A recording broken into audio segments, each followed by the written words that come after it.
Hello, everyone, and welcome to Let's Talk. January feels like a whole year, and it's just January 30th.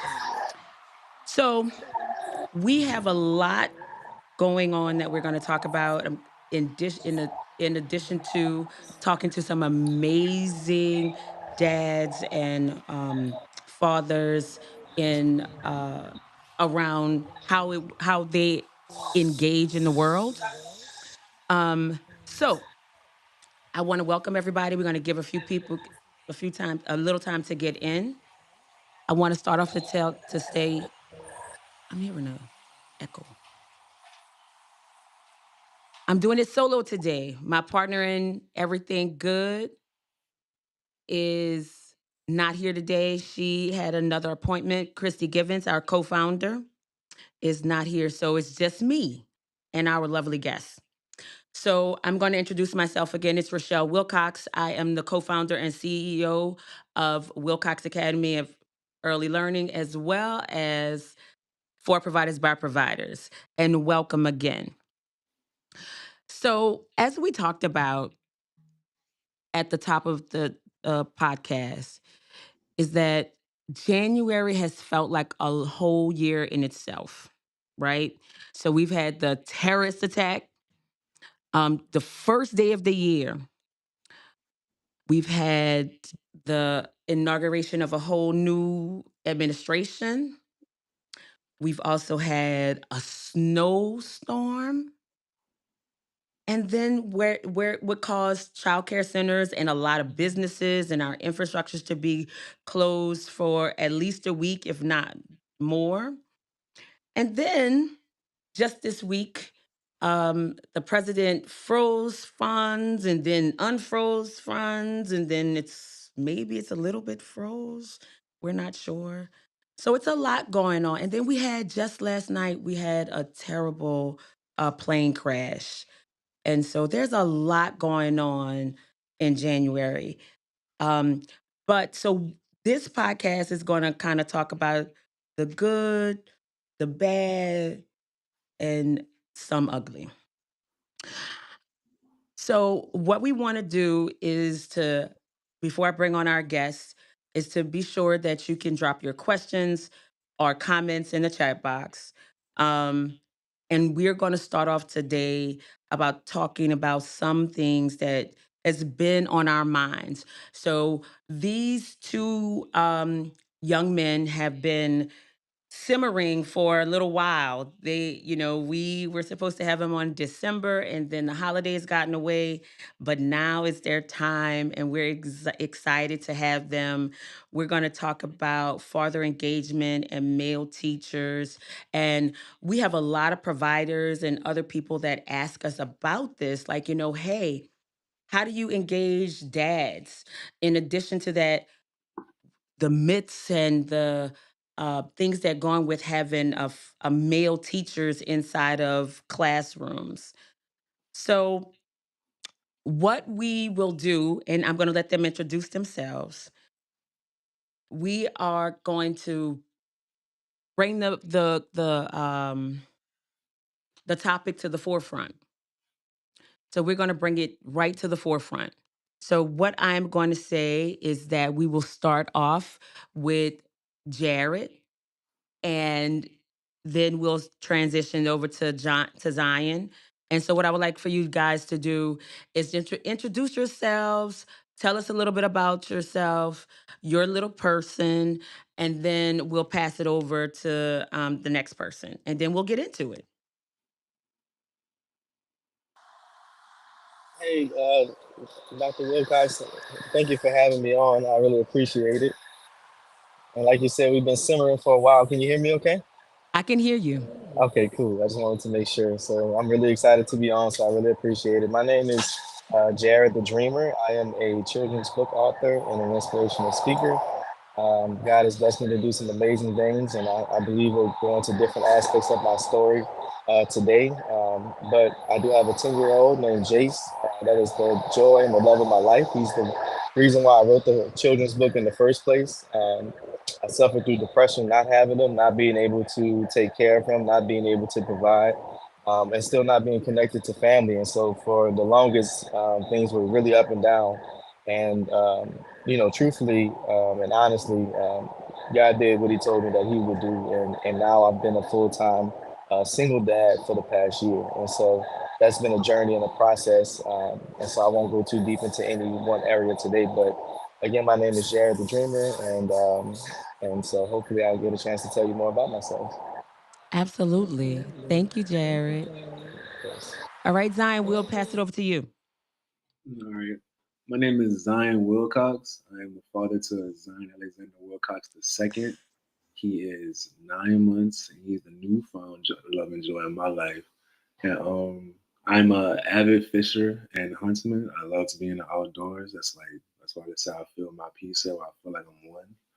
Well, I am also a daycare teacher. I teach toddlers, and I didn't think I would like it at first because everybody know that they're terrible tools and all that, but they cool. Like they after you build a connection with them, they start listening to you and all that stuff.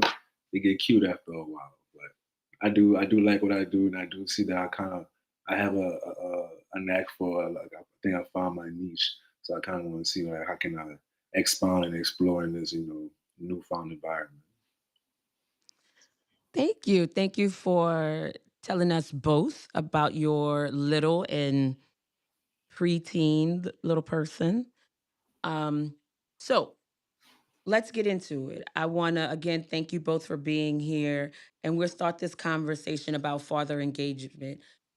So you shared, Jared, you shared a little bit about being a single parent. Um, so I want to talk a little bit about that. And then prior to being a single parent, I want to talk about how did you, in the school system, in the medical system, how did you feel engaged? Or what was the thing that engaged you the most? Okay, what was the first part of the question? So I want to know because providers and all of these, like when we talk about grants or funders, they're always like, where do you find dads? How do you engage dads? What are the things that bring dads in? So I want to know from you, in the school system, in the medical system, how did you find yourself being engaged for your with your little boy? How did they Um, engage you? well, interestingly enough, it just the most spaces that I've been in so far, they kind of engage me like I'm some type of an anomaly. Like it's just like it's kind of always weird. They want to give me every title but father. I know I look young, but you must be his brother, you must be his uncle, because I couldn't possibly be his dad actually walking in with them. Then they take a second look and realize how close we look at our features, and they're like, oh wait, no, y'all are actually okay. That really is your son, right? And so there's always that kind of barrier that you kind of have to face, or I feel as though I've had to face. And some of those things I haven't gotten a real chance to fully dive into as much as I would like. But I will say that, like, for example, in the educational system, or with teachers or with those types of people, educators, there's always that warm welcome. But I've always felt like that, and I'm just going to just speak just bluntly here, but I've always felt like that there were more resources given to single moms, to me, in my opinion, than what it is to single dads. Speak your And truth. it just kind of feels like I have to fight for every dollar and every resource that I have, and it just doesn't feel like there's that support system that seems to naturally be there for the other side. And so that has been something that I believe I've been kind of struggling with, ideally too, as well. So I appreciate that. And this is a space. We want you to speak your truth. And this is why we are talking about family engagement. We want to talk about the hard times and Yeah, also sometimes where are places where you felt like they were successful in engaging you and respecting you as a dad, right? yeah. And so I appreciate your being candid. Zion, would you like to share? Can you ask the question Sure. So and I know you are a new father, so please share with us, where have you found yourself engaged in either the school system, the medical arena, or whatever your experience has been as a father? How has it been, maybe positive, or how has it been negative? I would say for the most part, it's been positive. I could say I'm engaged in a lot of aspects. I really see that I'm more celebrated when I'm like out in public with him and people. Because there's been times where I have like a little carrier while I have him on, and I'll take a walk with him, and I have a lot of people stop me like, good job, you did great. So it's a lot of affirmation that that I do get. I don't really receive a lot of negative towards it, but I would say it's really more out in the public where I can say I feel like I'm engaged and feel like I'm really supported in what I'm doing, especially around my family. That's good to hear. And so I'm going to say that I have seen when dads walk with their little people or something like that, that random women or random people come up to them like, "Oh my God, you're with your little person," or whatever. But do you feel like that in that same energy when it comes to the school system, or when you go into the hospital, or when you maybe are even faced with the legal system? I would say when he was born, most definitely they really weren't worried about me at all. They was kind of just mainly talking to the mom, seeing making sure that she was all right. But I guess I ain't really think too much of it because I wasn't the one that just gave birth, so I kind of was like, all right, y'all should be focusing on. Fair. But I want, but still, I'm only 9 months into the game, so I haven't really had a lot of experience in it. And only time I really go to the doctor's office for them is when we have appointments for them. But for the my little one isn't in daycare yet, but I'm a daycare teacher, so I can say how I watch the other teachers interact with the other dads. I would say they are more personable with the other females, the other moms than the dad. That kind of, because what, men are kind of just straightforward. Like, was he good? Was he bad?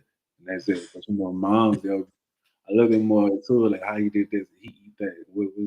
How did he respond to these shoes? So, but it's just like still at the same time, I would say the female teachers would be more to jump to give way more detailed responses about how their child did that day than the fathers would be, or than it would be to the fathers. So I appreciate that. So I'm going to talk. That there was a good segue. So as a father, as both of you guys are father, where was the place that you felt more engaged? Have I've heard that dads don't like to be called dad. Like if you're calling into the centers, you're just coming into the center, you just want to be called by your name. How do you feel that way? Like, do you feel about that? Like, do you want to be called Mr. Zion, or do you want to be called Mr. Jared, or is it okay just to be called dad? Where do you, what do you need us to know as providers? What do you need us to know as maybe the medical field or the legal system? What is it that you need to be engaged or to feel valued as a dad or as a male teacher?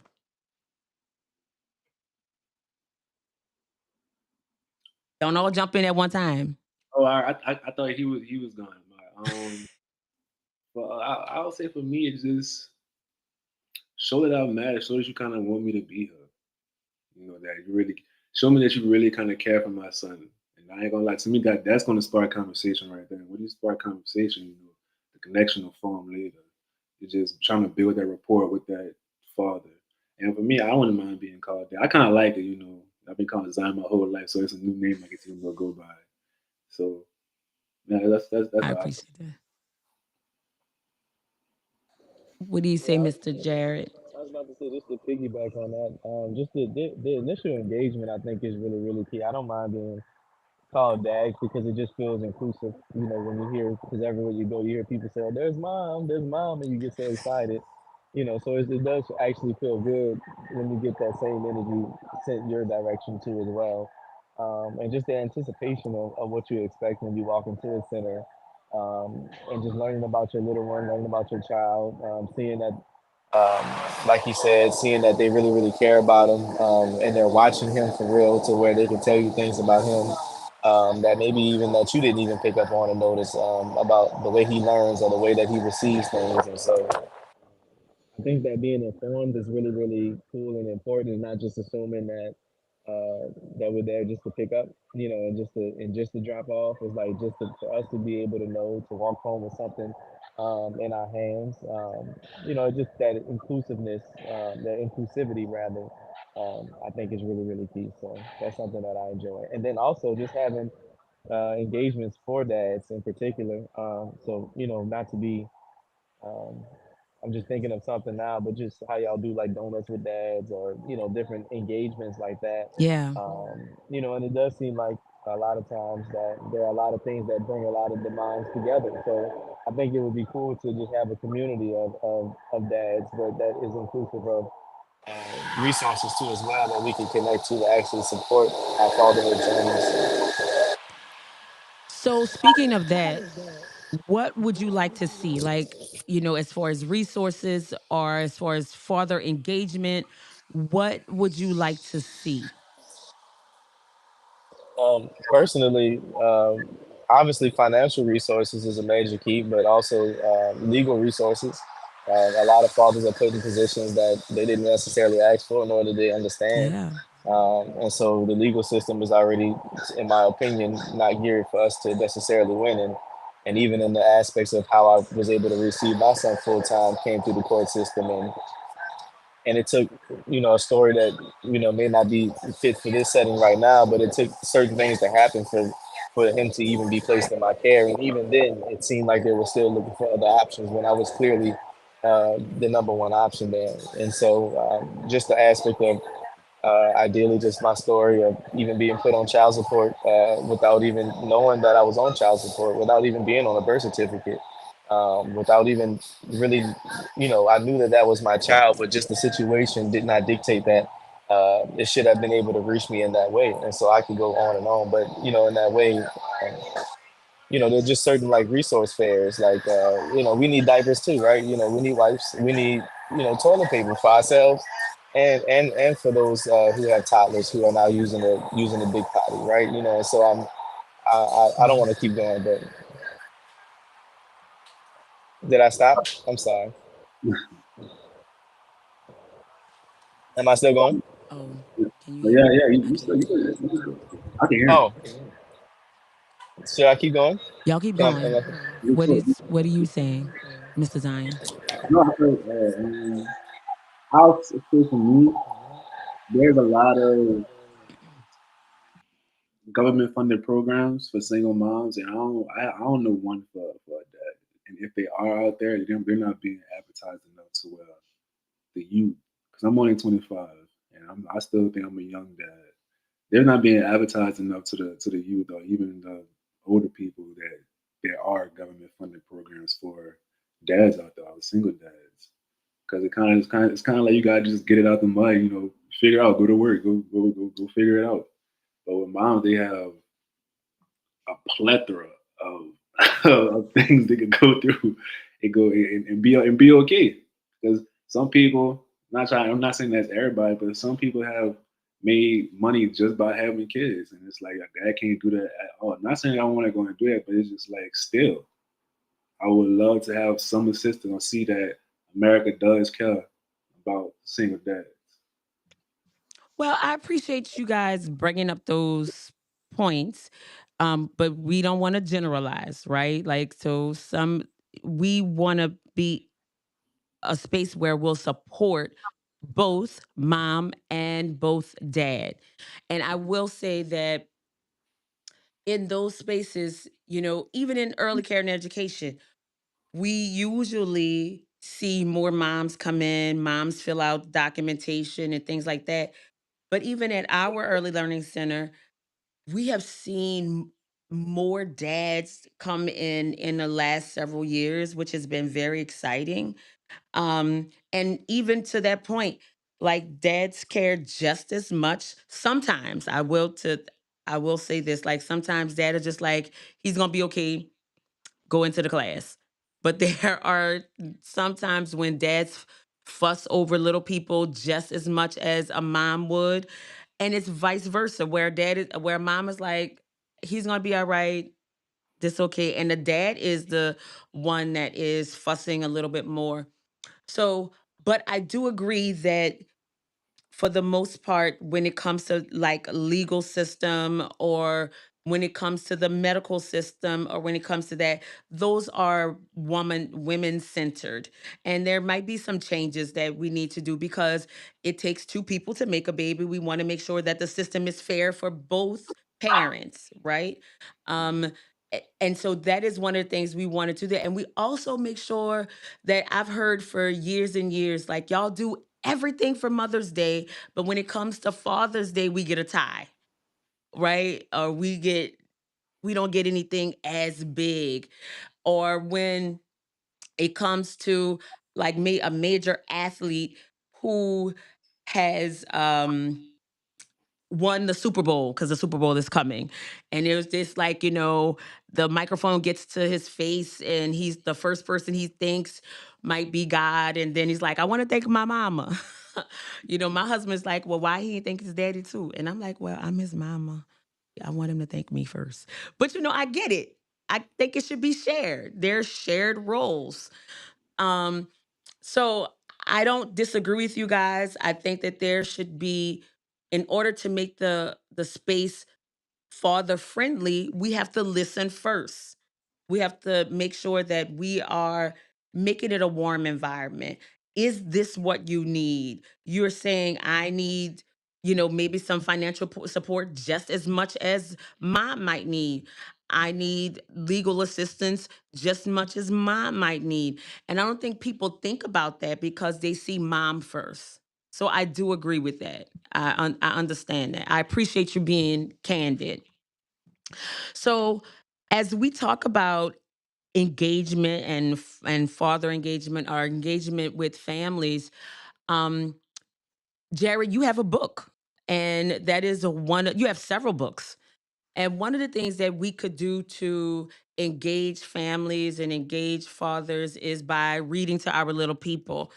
And so I want to know, what was one of the things that sparked you to writing, and talk a little bit about your book and why you decided to do that. I appreciate that so much. So my book is called "There's a Creature in My Belly," and it teaches kids about their purpose from a very young age.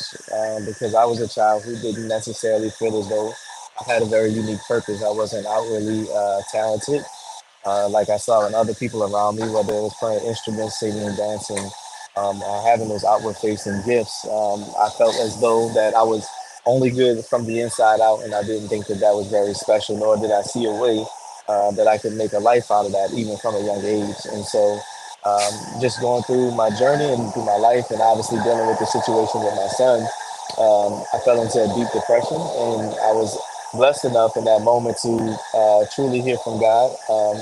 I feel, and I was blessed with the words to the book. There's a creature in my belly, which has in turn changed my life. Again, I can go into details, but I don't know how much time we have. But in that way, this book has opened up doors. It's truly been the key to my jump start in my career. And in reality, even after I wrote the words, I still intended to leave those words behind for at the time for my son, who I did not have and didn't see. But the last words that I heard before I began to move forward was the words "children's book." And along my journey, I learned how impactful reading is, because I was basically born into Barnes and Nobles from a child. One of my favorite things to do during the summer was the reading that my mom requested before we could go outside to play the game. You know, just putting books in our hand that wasn't just to say we read it, but she really engaged us and helped us to find books that we loved and that was really interesting to us. And through that, she really fostered our love of learning and reading. And so it's funny to me that when I got to my lowest point, the first thing I pulled for was the thing that I used to love the most that I just forgot about. And oftentimes I feel as though that's what happens when you get to your lowest point. Oftentimes that's when your light starts to shine. You know, when you get into your darkest point, you have no choice but to see that way out. And then you'll be shown that way out. And I just trusted the vision that was placed in me. I walked it out for about a year and a half. I just met people along the journey, learned how to talk to people. I learned how to walk. I learned how to do a lot of things. And when I say walk, I mean not just physically walk, but I mean I learned how to walk into a room. I learned how to move and navigate a facility or a group of people. And all of those tools led to me releasing the book and even gifting over 1,000 copies to families, raising the money to do so, meeting President Obama.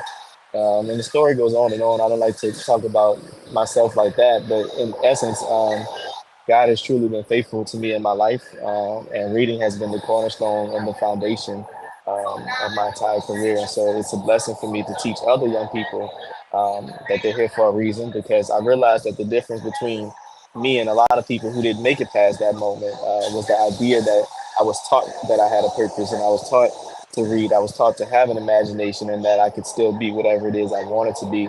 And to this day, I still believe that. So I always tell people my dreams are more reality than what my reality would ever be. And because I truly am able to walk out the vision that's placed within me through I whatever valleys it appreciate takes that, to get there. So Jared. And so we have our people asking, how do we purchase the book? Where do we get the book from? you can go on Amazon, or you can go to jaredthedreamer.com to purchase a copy. But Amazon, you might get it a little faster at this current moment. So I would suggest that you just go on Amazon.com and just look it up. Or Google Jared the Dreamer, and it will pop up on different websites and stuff. Thank you, Jared. And to that point, I love that you said that, reading was where you reached to, right? And as a father, as a parent, that is another piece of family engagement or father engagement when you are bonding with your child or, even yourself. And I love the title of the book, like "There's a Creature in My Belly." I love that everybody has something within them, right? And so, what a amazing story to read to your little person or to your big person, just to say that everybody has something. Listen, I wish I could sing. I would never stop singing. That I would sing brushing my teeth. But that's not my gift, right? But I have a gift. I have a gift. I'm a gift of connector. I'm a supporter. I have all of those things, but some of those things are not tangible. But it just talks, everybody has something. So I love that. So we want to make sure that we go out and support Jared, and we'll talk about where we can get his book again later. But to that other point, Mr. Zion, you are a child care teacher. You are early learning center teacher. And for you, and you talked about it in the early on, that this is not, people don't see this as a traditional route for a male. So sometimes, and we've had male teachers before in our early learning center, and sometimes it turns parents off, or parents get scared, or they're just like, why is there a male teacher? Why does he want to do that? So can you speak a little bit about your experience as being a male early learning center teacher, and how has it been for you, and how has it been with engaging parents? It's been fun. I ain't gonna lie.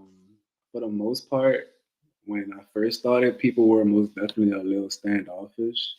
It wasn't really. They kind of thought I was a janitor a little bit. They didn't think I was actually working with the kids, and I That's didn't a really. stereotype. Yeah, I didn't really trip that much because me as a person, I'm not. I can be an extrovert and an introvert at the same time. I'll talk if you come and talk to me. If you come and talk to me, you'll see I have a lot of conversation. But if you don't come and talk to me, I'm perfectly fine with that. So I would kind of when they wouldn't come and talk, I really wanted to be mad. So, but after a while, after they see that I've been there for a few months and I'm still teaching them, and as soon as they bring their kid in the class, they run to me. They won't tag on me. They won't play. They calling my name and everything. So they kind of want to see a little bit. They kind of want to learn more about me. And then once they see it, like, oh, okay, kind of have him on the show. He talks well and everything. He's a real personal person.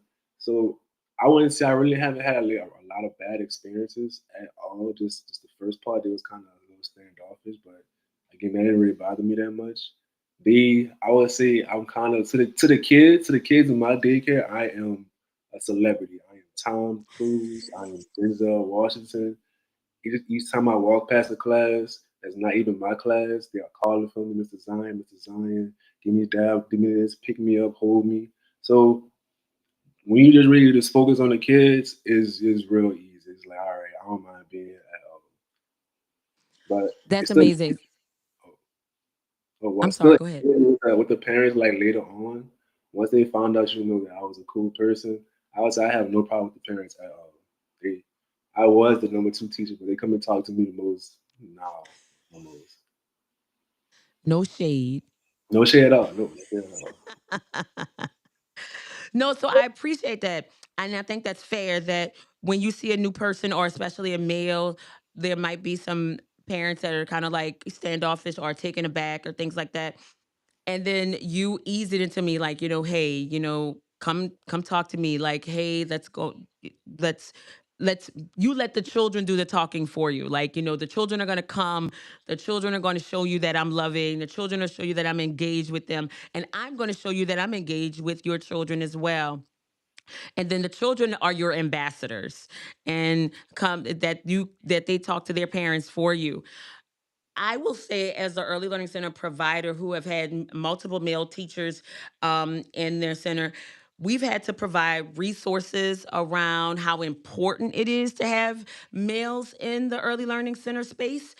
And I also will say that one of the things that we probably would push more, the more males we see, and I hate saying this, but it is the truth. The more males we see, the higher pay we will probably garner. Society sees early care and education as a woman's field, so we get paid less. Most women careers are paid 50 to 75% less than a male centered career. So it is always good to engage or make sure that we have men in the field. One is great for brain development and great for social. We want to make sure that our babies and our children see that men can be as caring, and it makes just the voice makes a difference in the early learning center space or in a child's life. But on the policy side and on the financial side, we are living in a patriarchal society. If it's seen as a male dominated field, they garner more funds, they garner a higher salary. So I would just say that as a tidbit. So we are going to wrap up with these two young men, and I want to say one, thank you for sharing with me today because I'm absent with my co-founder. Um, but two, I would like you guys to leave some last minute or some parting words. What do you want our providers to know or society to know about being engaged as a father, being engaged as a early learning center teacher? How do we do that? What is that one thing that you want to leave with everybody? Don't stop doing you. I would say that if you feel that it is right as a father, you should, go ahead for it. Go ahead first with it. And you know the good you're doing with your child, and that's all that matters. And I would say just for the child care workers, just be a little bit more personal with the fathers and try to get to know them a little more.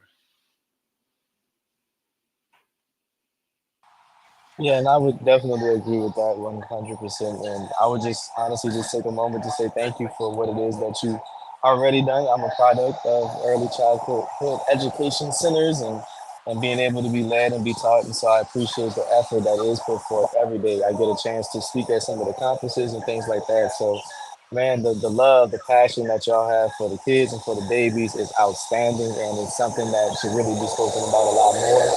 So although I do have my gripes and my things that I do feel as though could be better, honestly, I think that y'all are really taking the lead on making sure that we feel more included. And so these conversations uh, by providers are a big help, and just feeling like we are not left behind. So I really appreciate it.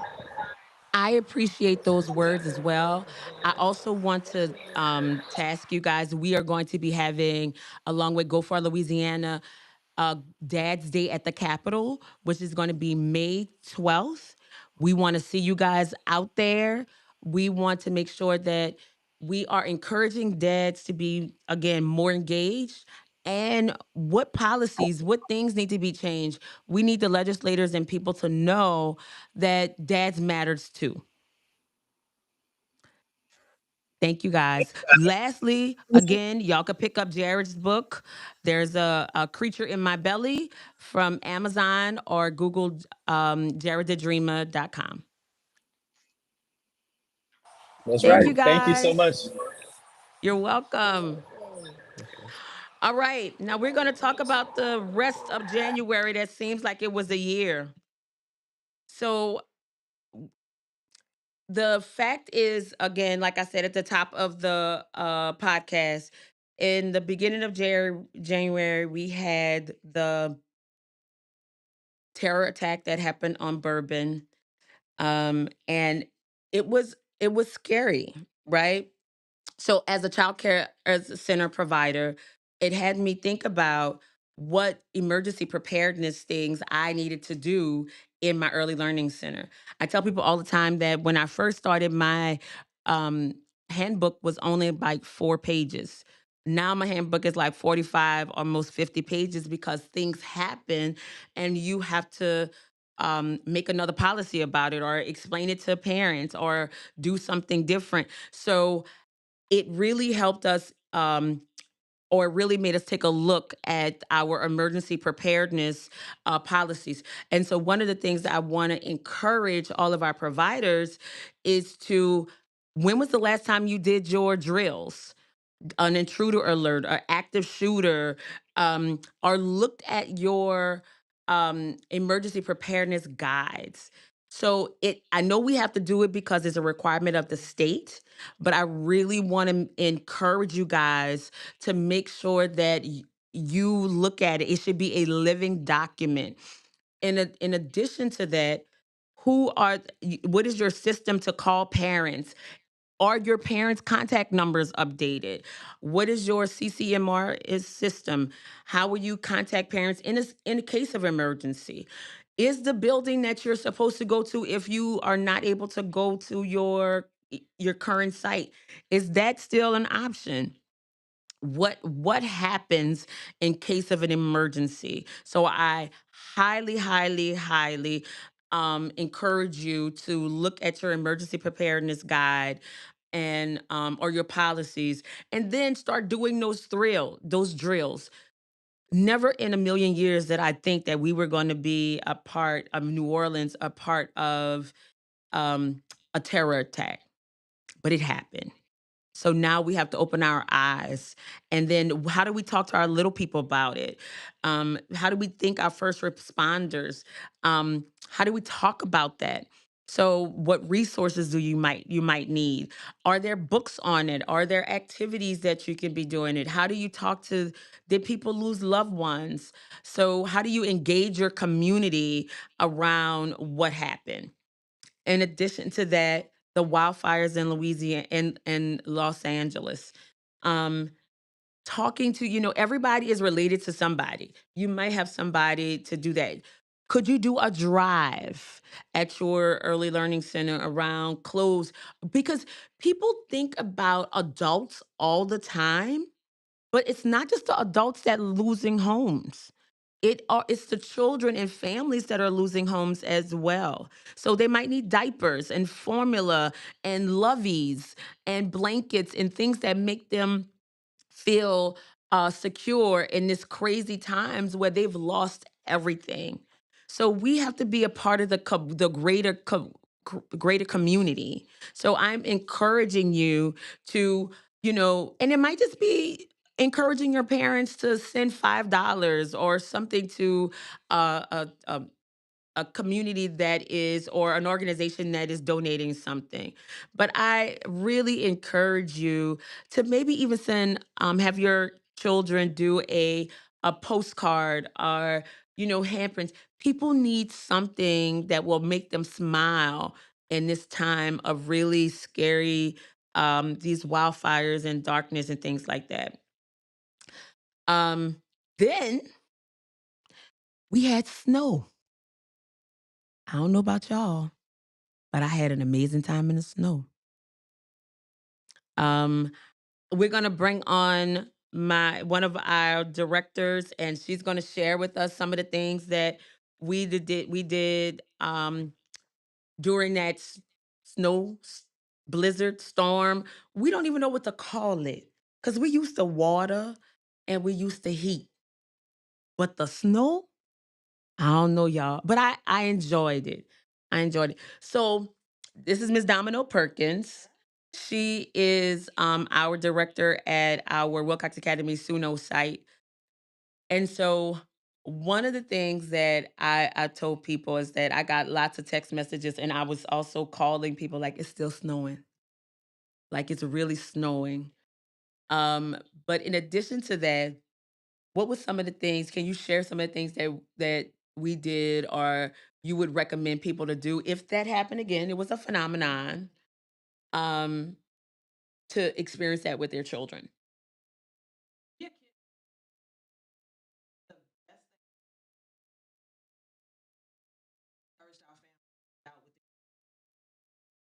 the our staff get out and ask them to share with pictures, videos, anything they may have that showed, their kids enjoying this special time, because who knows when the next time we'll actually have it snowing Now you can hear. in New Orleans. Okay.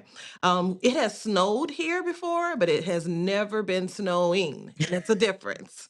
It was a joy to see. It was absolutely a joy to see all of the shared pictures of all the little snowmen and the snow angels. And we made sure that we had conversations about how we connected it to what we do here in the center as well. We read books like It's a Snowy Day, and that was done previously, and we related back and we shared that resource with our families so that they can talk to the kids about it. And when we came back into the center, we did the same thing. We talked about and reflected upon the time they had with their families, and we reread the book A Snowy Day. It was always a child favorite. Even for our teachers, is a book that we do love. So that was some of the things we did to incorporate what happened at home with the experience and sharing it with us. What'd you do? I went outside and laughed at my dog. I went out with my family. We took a walk through the neighborhood. It was so joyous to see neighbors come out and try to make toboggans and sleds go down the street. Like, we don't have that much snow, but it was really joyous to see the excitement on the kids in the neighborhood faces. My grandchild, those things were just so joyous. Yeah. And I enjoyed all of the videos our staff sent to us. Yeah. They were making TikToks in the snow. And so that's what I did for my whole time. I did not experience a snowman. I did have a snowball fight though. I won. But it was just too much snow for me to do a snowman. But it I was was not successful at a snowman either. uh-huh. I did do some snow angels and things like that, I but saw the pictures. yep, but I was not successful at a snowman. Because we needed to wait till the second day. Yay, that's what they said after. Ye- After. But again, but what it did solidify for me, I don't want to live anywhere cold. Oh, I've been saying that. I don't want to live anywhere where Yeah. snow is going to be a definite. Yeah, So I don't want to do that. But it was an amazing time. So I've said this. Um, I know we were closed because we needed to be closed, absolutely. but it was something that I wish we could have experienced with our little people, because it was the first time Mhm. that any of our little people experienced Yeah. it. But it was also the first time that might a lot of our parents would have experienced that. Absolutely. It was the first time that any of us that experienced that kind of snow. Right, because normally we Right. get the snow flurries. Right. We get snow flurries and it's freezing rain. dead before it gets Yes, on the before it ground. hits the Right. ground, but never snowing. Right. Right. I'm saying it like it's a phenomenon 'cause Right. was It is a absolutely different. phenomenon. It was snowing. Yes, it was. So I appreciate that. Thank you for giving me somebody to talk to for 5 minutes. I thank you so much. Awesome. But in addition to that, this also when I'm also talking about protocols prior to it going out, prior to a weather event. You might want to check your pipes. You want to do that. We send out resources to our parents, like, okay, this is what you do in case of cold weather. Checking your carbon monoxide detectors. What about space heaters? What about all these other things? So we sent those things out. We want to also make sure that you put that in your handbook about inclement weather. Whether you are here one day or no days, this is you're still responsible for payments because we are also have still overhead. So those are things that you might want to look at. If you don't have it in your handbook, you might want to make sure that you address. Right. And then what happens if your pipes do freeze? How do you contact parents to let them know, hey, we might not be open right after, right? We also thought about doing a virtual professional development day. So that way, teachers are still getting all of the things that they need while we're closed. So these are some of just tips and hints and resources that you might want to include at your early learning center. So thank you, Ms. Domino Perkins. I You're appreciate absolutely it. welcome.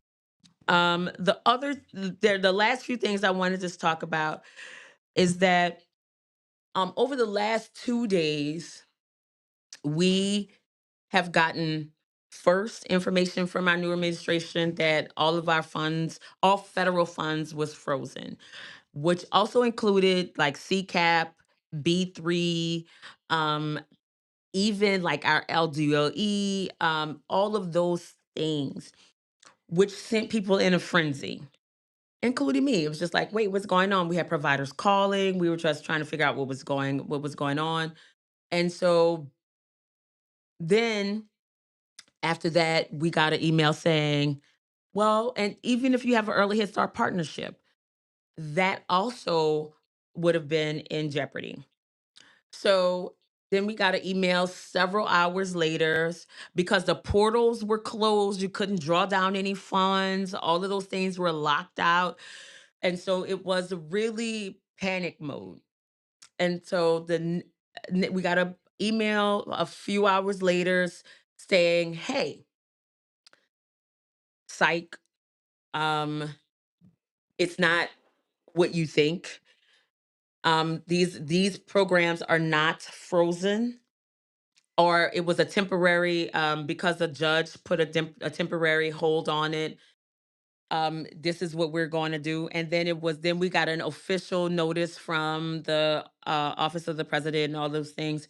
And then it was just like, well, maybe this is done.